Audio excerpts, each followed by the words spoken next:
Kanın kurtarıya tövhidi. Bedir'in aslanları ancak bu kadar şanlıydı. Sana dar gelmeyecek makberi kimler kaçsın. Gömerim gel seni tarih desem, sığmazsın. Her cümle çektiğin her vara da yetmez bu kitap. Seni ancak ebediyetler eder istihap. Ey şehit oğlu şehit, isteme benden makber. Seni avuşunu açmış duruyor peygamber.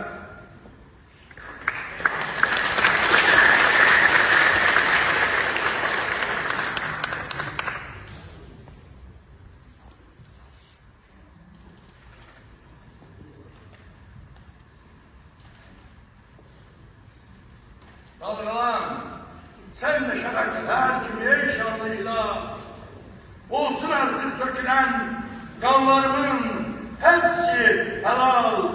Ebediyen sana yok, irgime yok istihal. Hakkıdır hür yaşamış